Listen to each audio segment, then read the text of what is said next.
I became the person that we relied on. Man, I had to find a way to make deals. I had to find a way to sell real estate. Yeah. I mean, if you remember, in 2008, 2009, we had a mortgage meltdown right when I was moving back here. Yeah. So money was not free. There were fewer buyers.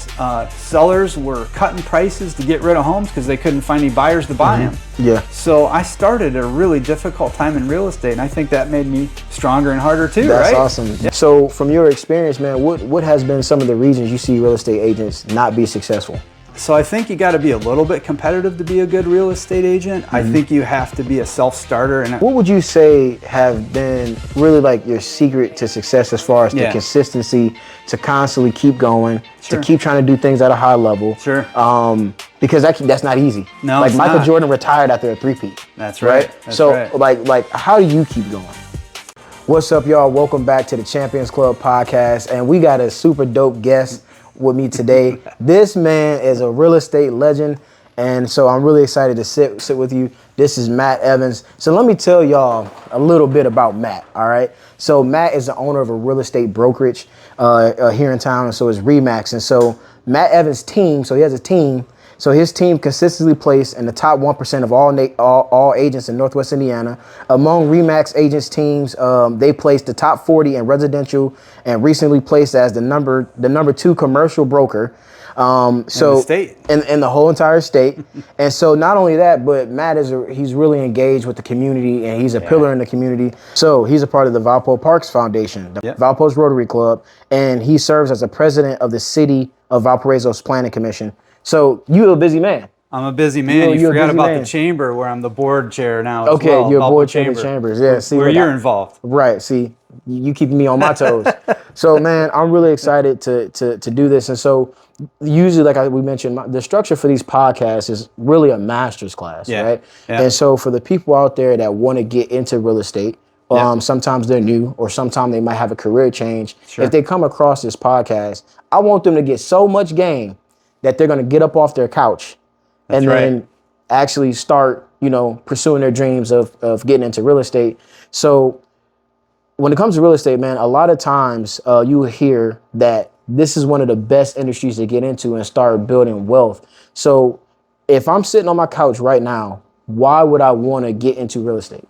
Well, first of all, I'm really glad that you had me on. This is really cool. Yeah, no problem, bro. Man, you know I was bringing you on, baby. Come on now. I appreciate it. I appreciate it. It's going to be fun. So, and I love talking about real estate, and I love talking about the career I have, and kind of a little bit about my past, but also telling people about what real estate's all about. It can be fun. It can be rewarding. It can be extremely demanding at times. But what you put into it, you get out. Just like any sales job, right? Any sales job, any customer service job, anytime you're helping people make one of the biggest decisions in their life, one of their biggest investments in life, whether they're selling or buying. You got to have great advice. You got to have a good counselor, and that's where we come in as real estate agents. Yeah. So if so for the people that are looking to get into real estate, man, if you would say it was probably 3 reasons why they should actually start pursuing their real estate career, what would that be? Well, I'd say, first of all, they kind of need to make sure they have the personality for it, right? I don't really necessarily think your background matters all that much, because I think if you can understand people and listen to their goals and dreams, that's what sales is all about first, right? Is listening to people and figuring out what their goals and dreams are, and then trying to match them with those. So we're matchmakers, whether it be on a business property, a commercial property, or whether it be finding them a home. We're matching that buyer to that product, so to speak. So I think it's really important as a salesperson to get into this. You have to make sure, first of all, you're the right personality, and then you have to have the right schooling, the right education to get into it. And that means, getting a good place to take your tests. Okay. Basically, maybe even get out and shadow a real estate agent for a day. Figure out what they do, because my day is really weird, man. It's really varied. One minute I can be out showing a property, another minute I can be running a spreadsheet, doing a financial analysis on something, whether it be a commercial property in that case. I could be meeting with a new recruit, talking to them about getting into real estate. I could be working with a photographer to get the absolute best pictures in a home. So our days are really varied, and I think that you have to be somebody that's adaptable to be in our business. You have to be somebody that's comfortable in your own skin and can talk to people no matter the walk of life they come from, right? Right. Because what you and I do, we deal with different people all day long. You in your photo business, and me in real estate, and we deal with different people each minute of the day, it almost seems. Because if the phone rings, we're talking to somebody of a different personality. Right. So I think that that potential real estate agent has to be good with different people from all walks of life. I think that's really good because when you talk about, just first of all, having a personality, there's a lot of people that we meet that have great personalities. That's and right. so like, I think if you're a bartender, bartenders could be really great.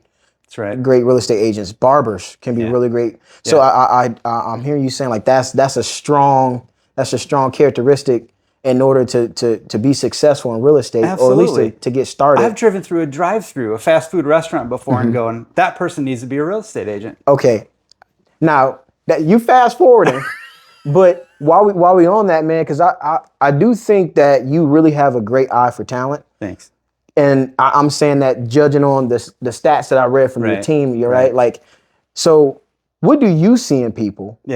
Aside from the personality, because there's certain tangibles, there's intangibles. What do you see in people that you could spot out and be like, oh yeah, that person right there can be to me a great real estate agent? So I think what I look for is somebody that has a little bit of competitiveness to them. We both competed in sports, right? Right. And I think that sporting background has, we are competitive people in our blood and in our past. So I think that level of competition, and whether it's competing with yourself to get up in the morning and go to work and make the phone calls you need to make to do the business you want to do this year, or whether it's, I want to beat Joe Smith from this company in sales this year. I mean, it could be that simple that you want to beat somebody else that's kind of a standard bearer, if you will. So I think you got to be a little bit competitive to be a good real estate agent. I think you have to be a self-starter, and sometimes that word is overused. But I can't harp on somebody that's an independent contractor to get up and do their job every morning. They have to do their job. Now, can I hold them accountable, or can I check in with them? Absolutely. But they have to be a self-starter. You know what? I think there's something to be said about not only like the self-starter people, right? Like, because they're out there, and it's channeling that energy to go do something and accomplish a goal. But there's also something to be said about people who can spot talent. Yeah, that's right. Like, bro, you remind me of Pat Riley. You can see somebody in the 6th round and say that's gonna be Kobe, Because like from my experience, I've met people in real estate. I'm friends with people in real estate, and everybody don't have that drive that you're talking about. I think one of the things that we can get into as well is there's a lot of reasons why real estate agents can be successful, but there's also a lot of reasons why they're not successful, and why a lot of real estate agents don't make it. That's right. So from your experience, man, what has been some of the reasons you see real estate agents not be successful? They're not getting out and learning. They possibly don't have a really good mentor to learn from. They might not have the opportunity before them, but you can't always just wait for that opportunity that's handed to you on a golden platter. True. You got to go out and make opportunity. So you've done that throughout your career by getting involved with the chamber, by going to events. And whether it's the chamber or whether it's your church or whether it's your schools where your kids are at, get out, get involved, meet people, act excited, tell them you like what you do. And when they know what you do, it may not just take one impression, right? How many impressions does it take to get a client? Man, probably 8 or 10, right? Like 10, that's what they say. 20, That's 30, what marketing tells people, is you got to make 8 or 10 impressions before they might even pick up the phone and call you. So I think that takes it to a step further and says, man, they got to get out and do some work. They got to be seen. They got to serve their community.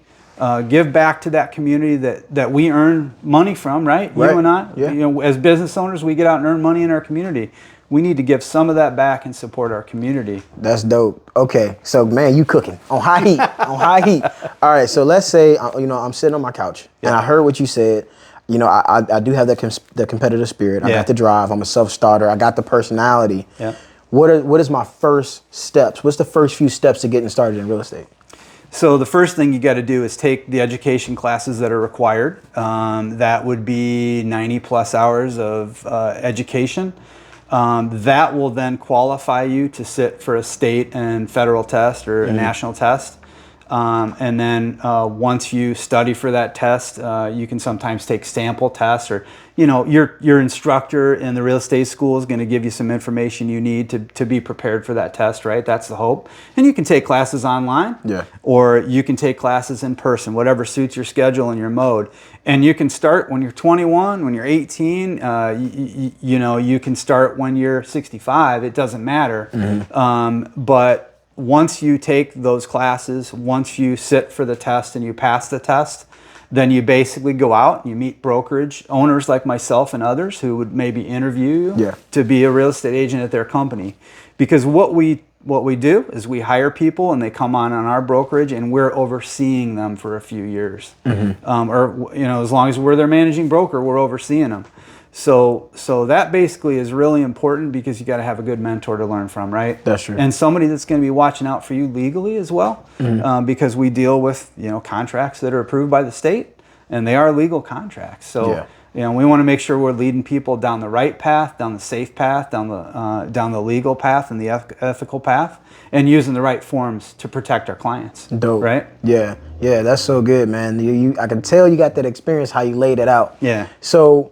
You mentioned before we started talking on camera there, like when you have a brokerage and a brokerage has a team and you have a team. So could you explain exactly what that means? Yeah, and then if somebody wants to get into real estate and they're looking to join a team, like what are some of the key things that they should be looking for? Well, you bring up a really good point, because sometimes people may want to start on a team because they may not have all the connections they're going to have later in life, or as they have a career in real estate. So that team leader, so to speak, is kind of your rainmaker, as we say, right? All right. Rains on you, brings you leads. Rain and money. All right, yeah. But it's basically bringing leads to, there we go. to that team member. Rain. Okay, we're good. And so you can choose to specialize. You can be a buyer agent, you can be a listing agent, or you can do both. In our company, we allow people, of course, to do both. And I think you get the best experience in real estate from doing both, because you learn to work with buyers and sellers. But in some cases, to cut your teeth, so to speak, maybe you start as a listing specialist, or maybe you start as a buyer specialist on a team for a rainmaker that's bringing you leads, so to speak. Yeah, so, and that's really good, because as a person that's just getting started, one of my questions is going to be, how do you even go get leads? How do you find leads? You don't have credibility. You just got your license. Right. And it's just like when you're driving, you get your L's. A lot of people don't want you on the road with them. That's right. You know what I mean? Yep. And so I like the system, what you said, like people joining a team, because you're going to get provided for almost. And you just got to get your bearings. You got to get the experience up under you. Then you can go off and fly and start doing your own thing. That's right. So when it comes to age groups, you mentioned, you can start at 21. Like what's the earliest you can start? What's the latest that you've seen start? And where would you recommend somebody start? Yeah, you can start at age 18. But, and then you can get in as late as you want in life. So a lot of times we'll see people start, it might be a second career, it could be a third career, it could be a retirement career. We've seen people come in once they retire from their regular job at 50, 60, 65, get into real estate because it's a good thing you can do. It's a thing to give you new energy in life. And you might know already a lot of people in the city that you live in. So sometimes people get into real estate. Now, some people get into real estate thinking it's an easy thing, right? Just like they get into your business thinking it's an easy thing. But if you don't work and hustle, it's not an easy thing. So it's not for everybody. And, one thing I really think that real estate agents benefit from is the more experience they get, the better they're going to be, right? You want to go to a doctor that does, 5 heart surgeries a year? Or do you want to go to a heart doctor that does 80 or 100? As many heart surgeries as humanly possible. I mean, I know what we're not doing is not heart surgery, it's not brain surgery, it's not rocket scientist work, but it is a big investment for people. So I would say that you'd want to go to an agent that's doing some production, because if they're only doing 1 or 2 deals a year, first of all, they're not doing themselves any favor, because they're really not making a living. They might be doing a family deal here or there, but really where people benefit from is that agent that has experience, that's doing some production, at a certain level that gives them the experience they need, and or they're working underneath a mentor that's going to watch out for them. You know, I think that's really good advice, because I know, like, when I started in marketing sales, right? Yeah. Like, going back to what you were saying, like, it's really about the law of averages. That's right. So when you year one, your goal should be doing as many numbers as possible, setting as many meetings and stuff like that. So I remember it was May of 2019. Yeah. And so I didn't know about websites, I didn't know about SEO, I didn't know about any of that stuff. But I needed money, right? So, because at the time I was sleeping in my car, right? I remember So I was like, all right, I need meetings, bro. So my goal became getting 10 meetings a week. Yeah. Right? Yeah. 10 meetings a week. That's the kind of goal you set. Exactly. Because that's 40 meetings in a month. Yeah. I made $3,000 an entire year. So I didn't close much, right? Yeah. But what I did do is I put in my reps. Yep. You So got in front of people. It got in front of people. So I remember listening to, I think it was Patrick Beck David, and he was saying, you know, what's the most important person in the sales cycle, right? The person that can get the meeting. That's right. Is it the person that can close? You know, all those different things. And I was like, oh, it got to be the person that can close, right? Yeah. Nah, it's the person that can actually get the meeting. Yeah, and it's a law of averages too. And it's a mathematical problem, Exactly. right? How many meetings do I need to get to get this many clients, to close this many deals in a year, or in your case, to book this many appointments a year? And so, you know, you've got to work those numbers. You've got to make your calls. You've got to engage with your potential customer base. And you know what a lot of people have to do, or they forget to do, is to circle back with the people you've done business with. Yeah. Oh, okay. So that you get referrals, so that you get more business from them. Because in our business, a lot of it is about past clients and referrals. And you'll see that the more seasoned agents, the further they get in their career, the more they're working with people that are returning to them, or their kids are returning to them, or their grandkids are returning to them. So smart. That's so good, because, like, I remember I wrote down a little catchy phrase. Yeah. The easiest sale to get is the one that you already got. That's right. So when people say, like, you know, hey, you know, because a lot of times, even in marketing sales or whatever, when people think sales, we always think new sale. Yeah. No, man, it just said get a sale. Yeah. Right? Yeah. So it don't matter if it's from the past client or a new client. And Alex Hormozi talks about it's actually easier to keep upselling the client that you keep serving, because that still counts as a sale. Right. It's the easier sale, and there's no pitch involved, you know? And so I think that's some knowledge you just dropped, man. Yeah. And the other thing is, you got to keep people happy, right? You got to serve them well. Because if you don't serve them well, you get a bad Google review. There's some word of mouth on the street that you didn't do the job that you'd promised that you'd do for them. That negative impact is huge these days, right? Bigger than ever. We got them Karens, and we got Darrens. They gonna tell somebody. They're gonna complain, and they're gonna complain loud. So my goal is to try to make everybody happy, and I know that we can't make everyone we deal with in life happy. Yeah. But we sure try to, and you know, if we fall short, we need to keep it clean. We need to make the break clean, right? Because we never want to burn any bridges in our business and in our industry. So if I'm working with a client and, you know, gosh, we can't sell their listing, it's okay. It's okay for people to move on sometimes. Yeah. You're not a good fit. And sometimes I pick listings up from others that didn't get the job done for one reason or another. And it may not be about the job we did. It may be that we weren't there at the right time. Okay. That's true. So that can happen too. And you've probably seen it before too. Maybe they've met with a couple other people that they were going to book a job with, right? But they chose to come to you because by that point they were softened up by the other people who gave them numbers that they're like, you're not so bad. You know? And I like what you said, and I like your background and your experience. And in the end, I like your price. But if you'd have been the first one in the door with that price, they might not have been conditioned, right? So to speak. Sometimes they got to go through a bad experience almost, or something that's a little rocky, and then for them to open their eyes and see a person that's doing it right and say, okay, let's go with you. Yeah. Okay. So a lot of times it comes down to being in the right place at the right time. So that's why you got to get out, set those appointments, and be in front of people as much as you can. Got you. So while we're on sales, because I think, you know, this is probably one of the biggest reasons why people don't want to get into real estate is because they're like, oh, I'm not a salesperson. Right. You know, I don't like selling. I'm not pushy. Right. To that, you would say what?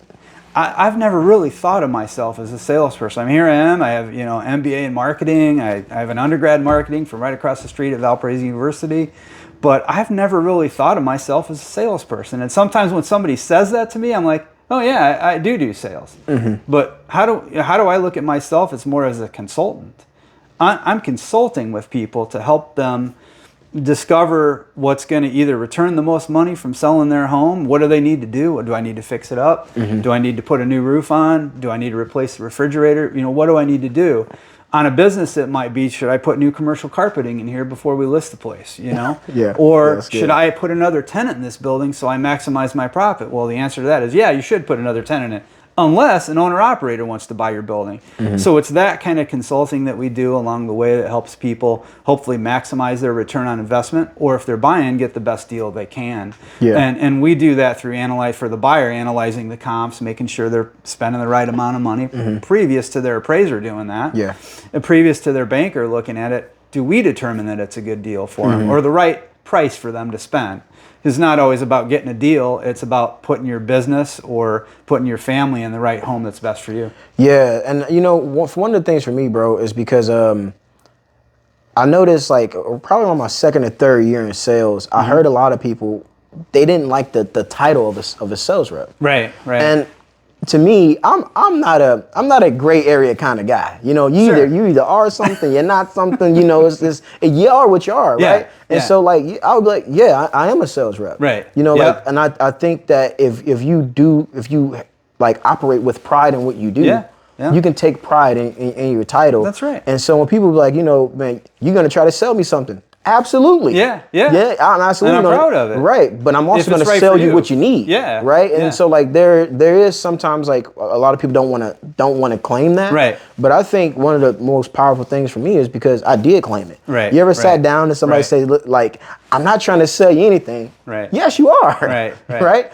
But you're more of a natural closer, right? And that's what I am too. At some point we got to ask whether they're going to pay cash credit. Yeah. Whether they want paper or plastic, and whether they're ready to check out with us or do business with us, right? Right. But I think we're both more of a we're not programmed, so to speak. Exactly. We're not working off a fake script. We read it when our people are ready to do business with us, or when they need more information from us, right? And I think that's a good way to be a salesperson. Yeah, man, those are all good points. And so, let's say for the starters, what are some really good sales strategies to generate leads? Let's say they got to go out and generate leads.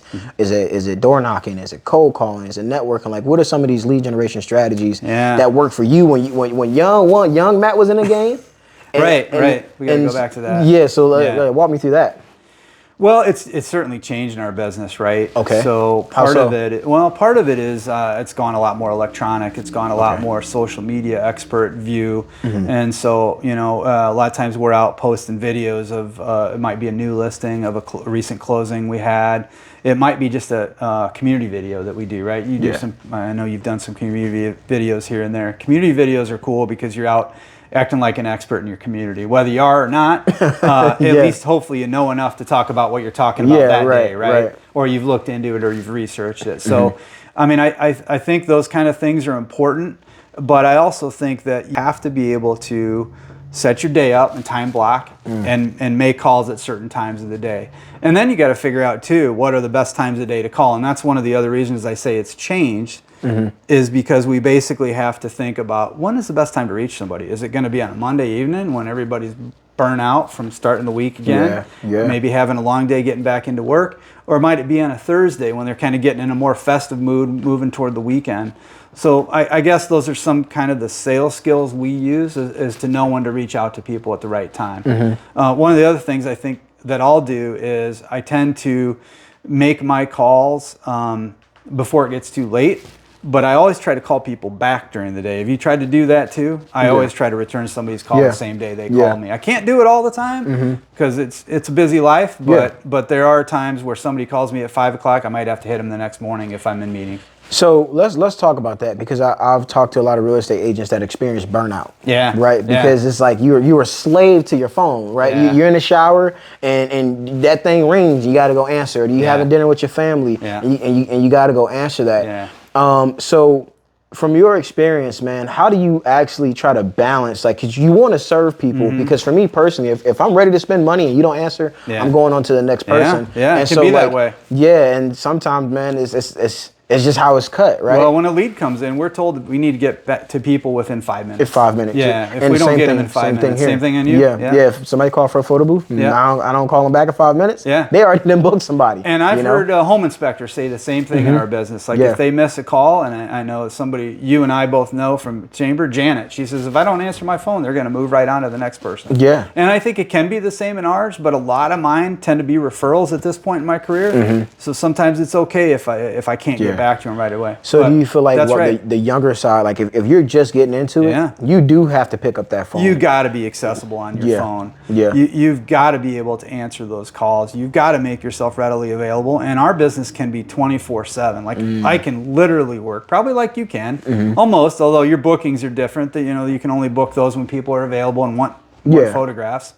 But I find that I can work 24/7. So I have to monitor that. I can't let it get carried away. So back to your point. Yeah. That is, I have to time block my time off. Whether I want to go up to Michigan and hang out with a family, whether I want to play a round of golf, whether I need to do a mountain bike ride that night, and get out and have some fun. Yeah.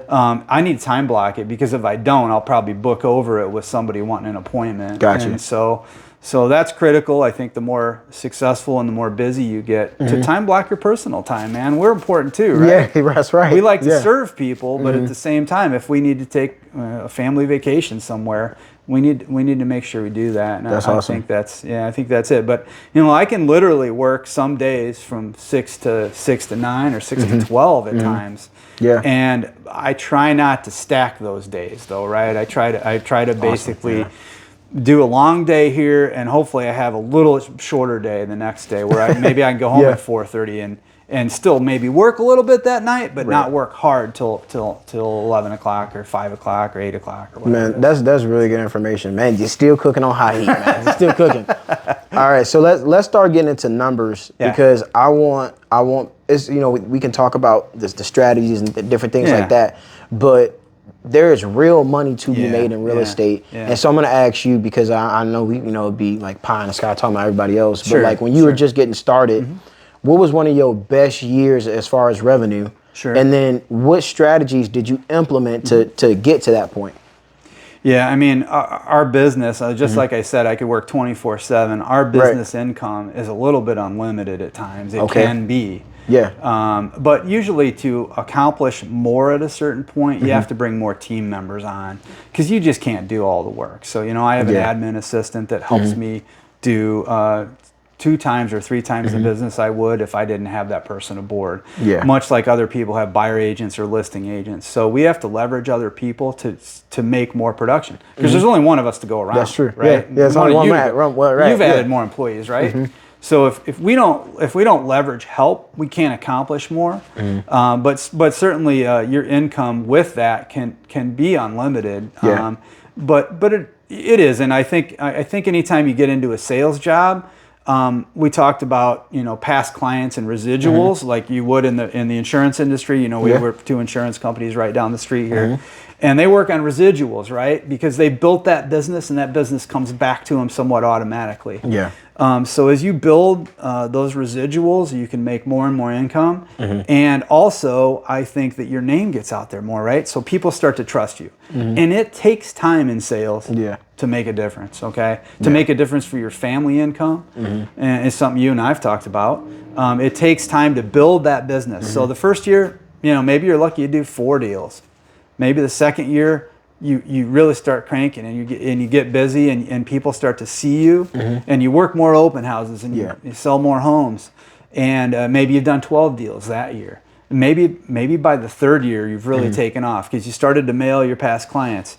You started to sit even more open houses. You started to get more listing appointments by making more calls, because you're starting to figure it out now. Okay. And then maybe you book 24 deals. And then maybe if you think, of a commission being, and I'm just going to pick a number here. Yeah. Maybe I'll use $5,000 as a comparison, because it's a good, easy math number, right? And so maybe you did 20 deals. And you made an average of $5,000 in commissions, maybe you make $100,000 that year. And that was going to be my next question, man. So you've been doing it for a while. What was your first six figure year? Do you remember what year that was? I think I hit that in, it was either 2009. Okay. Because I was doing dual license in both Indiana and Colorado at the time. Or then it kicked in about 2012 to 2013 is where I took off. And was that your second year, third year? So 2009 would have been my third year. Okay. And then I moved back to Indiana. I had to start all over again. Man. Oh, that was fun, wasn't it? yeah. Yeah, that was real fun. To say, okay, let's move our family back to Indiana where we both grew up, my wife and I, and bring our kids back here. But hey, Matt's got to start his real estate business all over again. So let's stop there. Let's pause there. So you know your third year in, you did your first 6-figure year, right? Yeah. And then you just close to that, I think. Yeah. Or close. Yeah. And then you move. Yeah. And you got to rebuild yourself. I got to start all over. How fast were you able to get back to that point? It's another 2 or 3 year process. Wow. Right? Yeah, because you're in a new area. So I actually had time to coach tennis then for Valpo High. I was able to spend some time and serve the community in that way. So at 2 o'clock I'd knock off. I'd go teach some tennis to kids. I'd work with the tennis team. And then at either 5 o'clock when practice ended or 7 o'clock when the match was over, I'd go back and work at home on real estate, right? Yeah. Or go show some homes or go show some commercial buildings. So it was kind of a unique time for me where I had extra time. I don't even know what extra time is right now. You know? Well, I think okay. I think that's really dope because a lot of times when we hear like a lot of famous entrepreneurs say, if you snap your fingers and I lost everything, I can go get it again. And to me, I was like, can they really go get it again? But now, over time, like, because I've even experienced the same thing as kind of like having to restart. Yeah. It's like you learn these tactics, you learn these principles. You have the foundation, right? Yeah, it's the foundation because year one, man, it's literally like you're a rookie, right? And a lot of it is, a lot of your learning is based off failure. When's my next paycheck gonna come, right? Exactly. And so it's like that trial and error. But now you already got all the skills. You got your tool belt, you're Batman. You got your tool, but you just moved away from Gotham City. That's right. And so like, I think that's really good that you talk about that because, in case people ever move, bro, lean on your experience. Well, yeah. And I think it's really good that you actually kind of have a background in other things. And so I think that any real estate agent that's starting out tends to have a little bit of either a big savings account or a little bit of another income stream they can rely on. So for me, I could do home remodeling. My wife and I flipped homes for years. Wow. Okay. And that was a nice way to supplement my income as my business grew.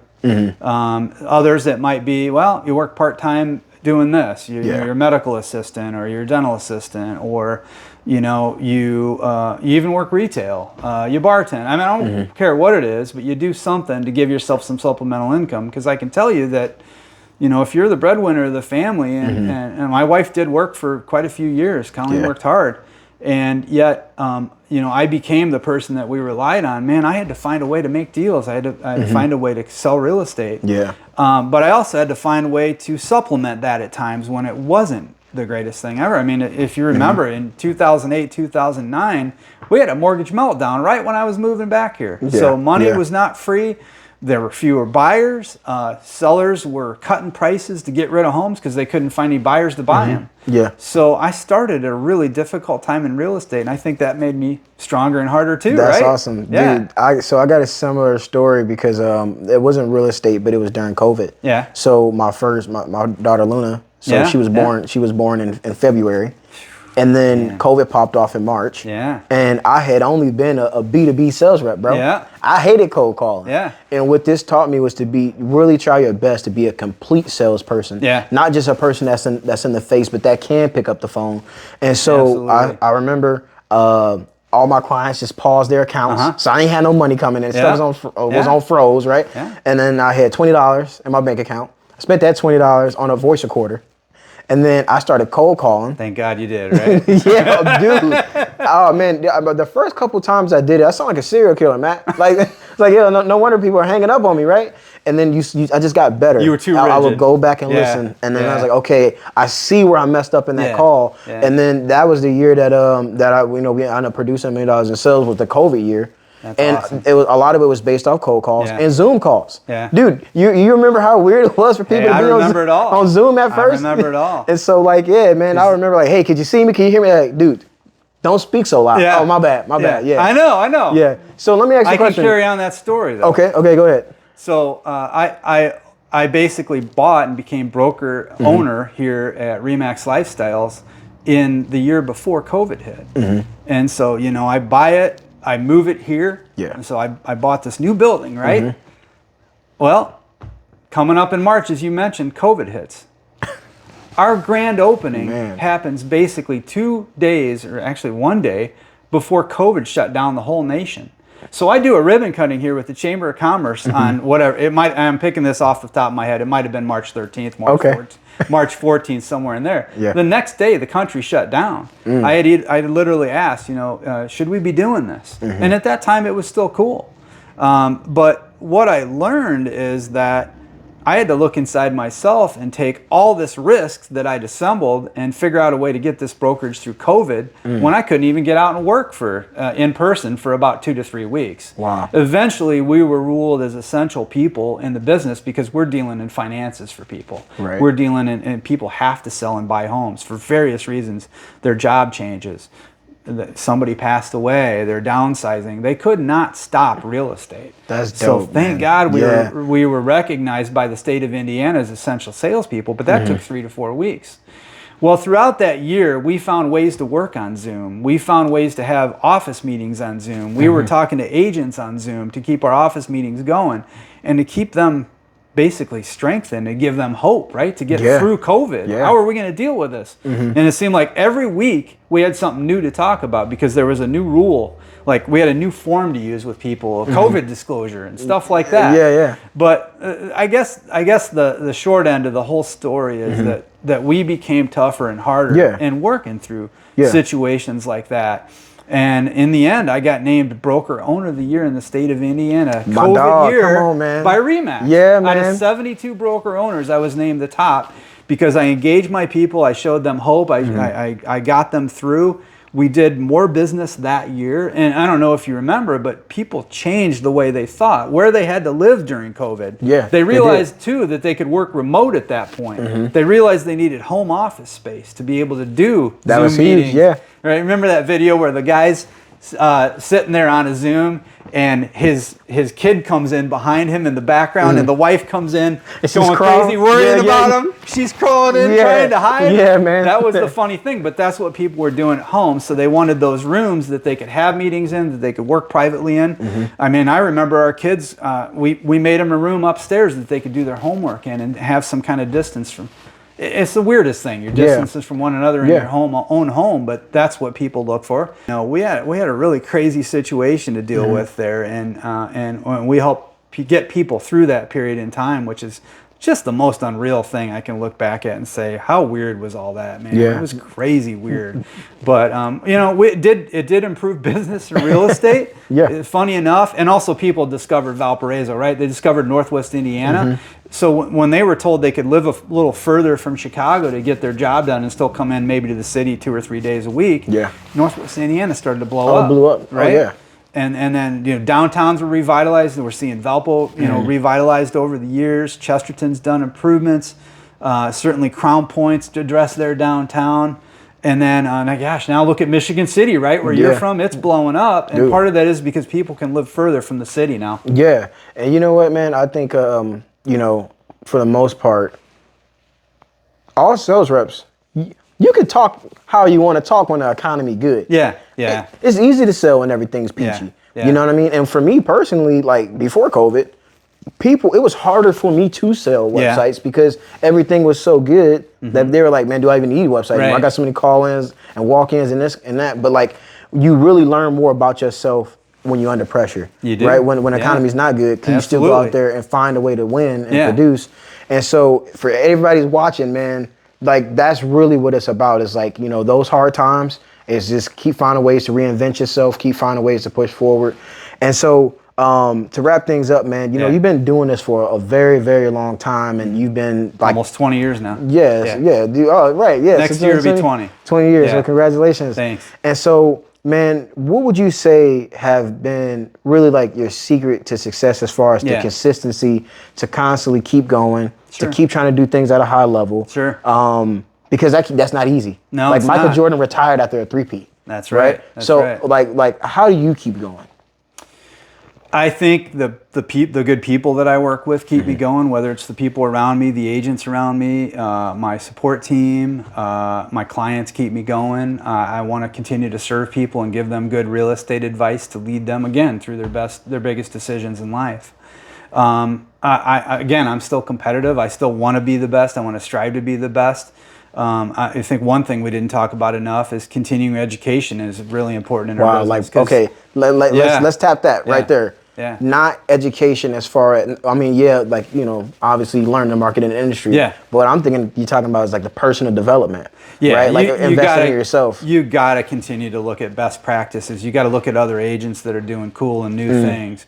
You know, just today we were looking at some crazy AI stuff that's going on in our industry where basically you can take a still picture and basically make a drone looking video out of it. So basically AI flies through the picture frame and you're basically seeing the inside of a condominium like you've never seen it before from a still picture. That's crazy. And now you can do it with video, right? You can do it with real drone work, but when AI can do it for you, that's pretty cool. And that's a new emerging technology that we have to keep track of. So we have to continue to get continuing education. There's actually required continuing education in real estate, and that might just have to do with ethics classes, new forms that are taught, how to handle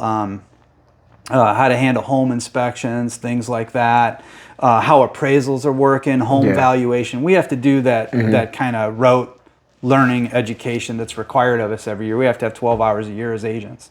Wow. But beyond that, we have to keep an eye on emerging technologies, market leaders. What are they doing that is helping their clients, and how are they doing it? You know, we have our own people we watch, right? You know, right? And we have our own people that are kind of talking heads on social media that we can like and follow, and we do learn from them. You know, and there's people like Tom Ferry in our business who's seen as a mentor to many people, and people hire him to be their coach or his team to be their coach now, right? Because he's so busy, he's handling the top agents in the world. But Tom will come in and teach our whole group at Remax on, will train us on stuff. It might just be as simple as how to go get the business. You know, are you holding yourself accountable? Are you making your calls every day? You know, we got to have coaches like that. We got to continue to learn, right? So how impactful do you think a coach is? Because I have a coach, and my coach told me if your coach don't have a coach, you have the wrong coach. And a lot of times when you're paying for coaching, you can go learn this stuff yourself. You can go through the years and years of learning and getting your teeth kicked in. But when you have a coach, you're paying for speed to get that knowledge. So how that's true. So you're ramping up your experience quicker. Exactly, because it's accelerated learning. So how impactful has coaching been for you? It's been impactful. I've used oftentimes the regional director of Remax. I'll bounce ideas off them. I'll have them hold me accountable on stuff, and that's been pretty beneficial to me. And you know, people like Jared James are coaches in our business too. He's a talking head that's really fun to watch on social media. But Jared will often talk about current issues in real estate, right? And he's a master at social media. And he was the guy I was telling you about earlier, where you know, we want to give people something of value, like you said, right? At the start of these things, right? So those kind of things help us because we learn, like you said, quicker. And that quicker learning, why would we reinvent the wheel if somebody already knows how to do it? Yeah. So two things. What are your thoughts on AI? And then do you think that AI is going to help real estate in a positive way or a negative way?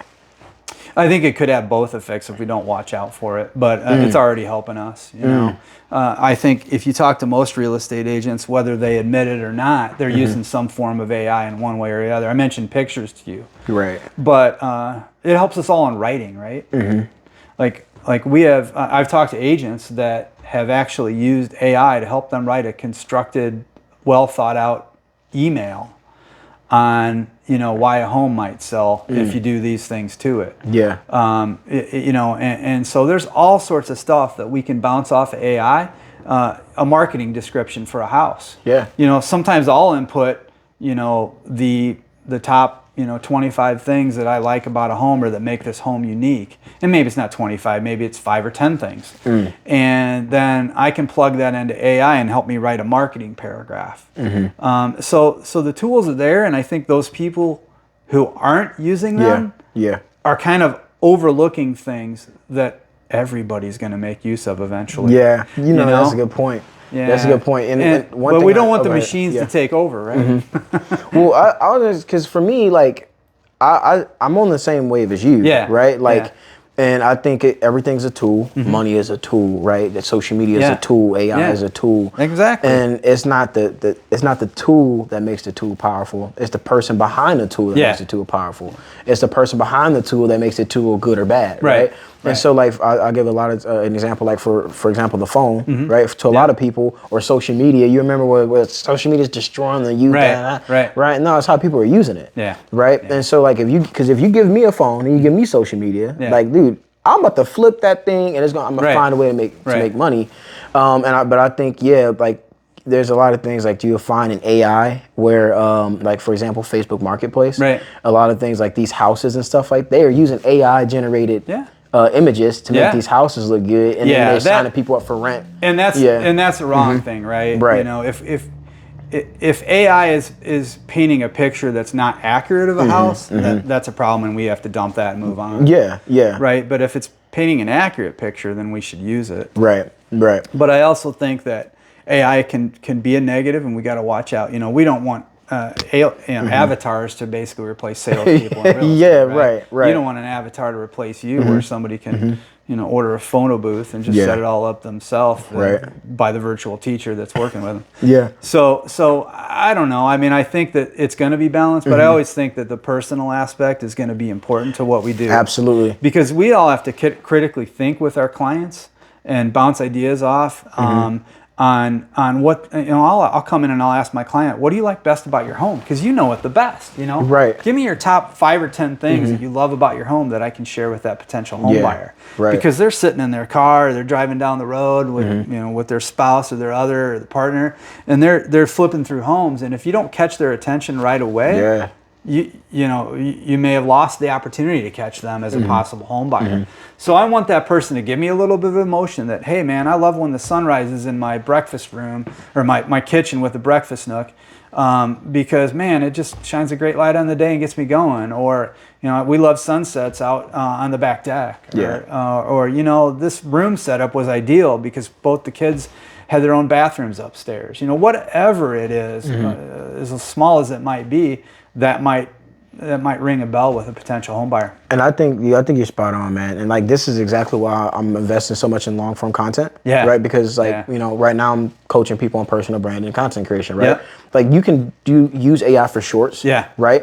But AI can't have this conversation. No, it can't. Like, you sit down for an hour podcast. That's right. And to be engaging with one another, and the way we're conversing, or we're AI cannot do that. It can't replicate that. It can't. And so, like, to your point, man, how do you separate yourself and be AI? Dude, just continue to be a person. Be a person, You know, that's that's really what people want. And going back to sales, I think that's the most important thing, is to be yourself, right? You can't fake it and make it, I don't think, in sales. You got to be speaking with experience and truth. Conviction. And honesty. And if you're not, you know, you're just faking it, and I think that it's ingenuine to the possible consumer that you're working with. So, again, never really worked on scripts. I've never been that kind of person. I think if you speak from your heart and you speak from your experience and you ask people the right questions, that's what being a consultant all about. And that's why I call myself a consultant and not really a salesperson, is because I ask the questions to uncover the answers. Right? Wow. Yeah. Dude. Well, man, this has been a powerful learning experience for me, and I know it's been for the audience, man. I just want to thank you for, you know, just sharing all that wisdom and dropping all that knowledge and cooking on high heat. Right? You got it. So thanks for having me on again. Absolutely, man. The thing that I do, because this is called the Champions Club. You know, a lot of this stuff, it is founded from a story where people overcame something. And that's why kind of we got into your story in the end, and you gave a lot of things where you did overcome some challenges.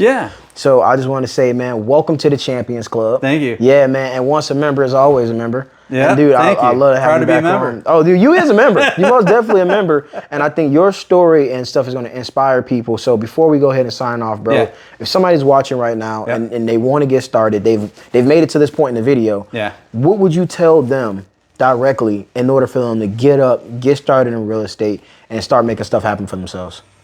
Man, get out, dig in, make sure it's for you first, make sure it fits your personality, but dig in online and do some research. Go out and take some classes and see if it's for you. The classes themselves may tell you it's not for you, right? Yeah. Save you a whole lot of time. Costs you a little money, but save you all that time. Yeah. Because if you're hearing stuff in there that you're not going to grasp, that you're not going to dig into, that you're not going to get deeper on, because it just scratches the surface of real estate, right? Yeah. Those classes, that's not going to teach you everything. It just totally touches the surface. But get out there, take some classes, and if you pass the test, go in and meet with a broker and see where you're best fit. And I think that's the thing about anything we do in life is you like to fit with the people you work with. And so, you know, find that fit for you personally, find that fit for you financially, and find that fit for you business-wise. Because if it works for you and it feels good, it's easier to go to work every day, isn't it? Yeah. Because real estate to me is, man, it's not really a job. It's what I'm supposed to be doing. That's your purpose. When I got started, you know, I started in cellular telephone sales. I got into I went back and got my master's degree first of all, and that was beneficial to me because I didn't want any roadblocks as I advanced in life because I figured I'd be corporate. But man, go back. I went back and got that degree, but I still didn't quite know what I wanted to do yet. I did some home building, and then I put it all together in my mind. It was like a light switch went on, man. I figured out that the thing for me was real estate because it combined my marketing, my knowledge of homes and home building, and my ability to sell, and put it all together. And it was a perfect fit for me and my lifestyle. So dope, man. I hope that helps people. Man, bro, I appreciate you, man. Thanks. Yeah, absolutely, dog. All right. Dude, great episode, man. Thanks. That was a wrap. All right. Dude.